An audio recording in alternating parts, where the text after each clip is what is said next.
This is a musculature anatomy review of the shoulder with focus on the posterior musculature that connects the upper extremity to the vertebral column. Looking along the posterior aspect of the shoulder, we're going to take a look at 5 different muscles that connect the upper extremity to the vertebral column. These include the trapezius, latissimus dorsi, rhomboid major, rhomboid minor, and levator scapulae. Beginning superficially with the large trapezius muscle, this muscle originates along the superior nuchal line as well as the external occipital protuberance of the skull.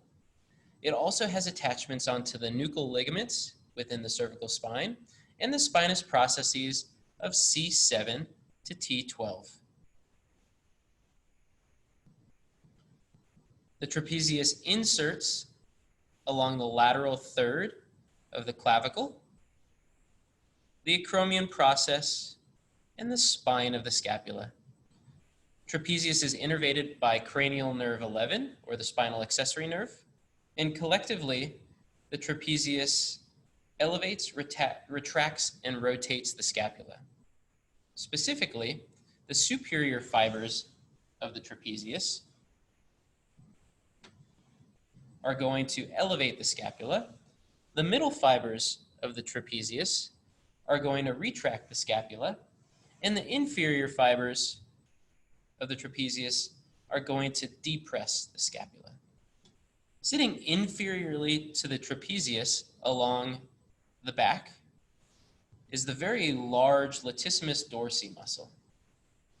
This muscle has an origin along the spinous processes of T7 to T12, the thoracolumbar fascia in the low back, the iliac crest, and the inferior 3 to 4 ribs, depending on the individual.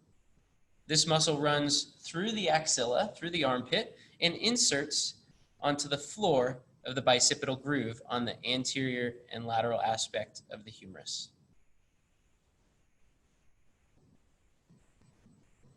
This muscle is innervated by the thoracodorsal nerve and has the actions of adduction of the shoulder, extension of the shoulder, and internal rotation. If we remove our latissimus dorsi and our trapezius muscles,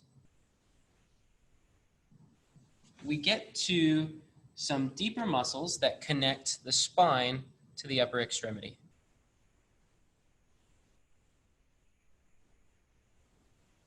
Firstly, we'll talk about the rhomboids. The rhomboid major sitting inferiorly, and the rhomboid minor sitting superiorly. The rhomboid muscles have origins along the spinous processes from C7 to T5. They insert onto the medial border of the scapula from about the spine of the scapula down to the inferior angle here. They are also innervated by the dorsal scapular nerve, and the action of the rhomboids collectively are to adduct or retract the scapula and to assist with scapular rotation in the upward direction. So collectively, these muscles bring the scapula in towards the spine and rotate them up.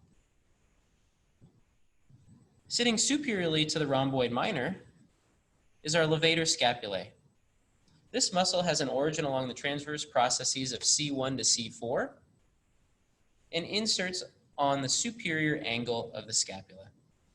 This is often a site for trigger points that I'm sure many of you have. This muscle is innervated by the dorsal scapular nerve and has the action of elevating the scapula.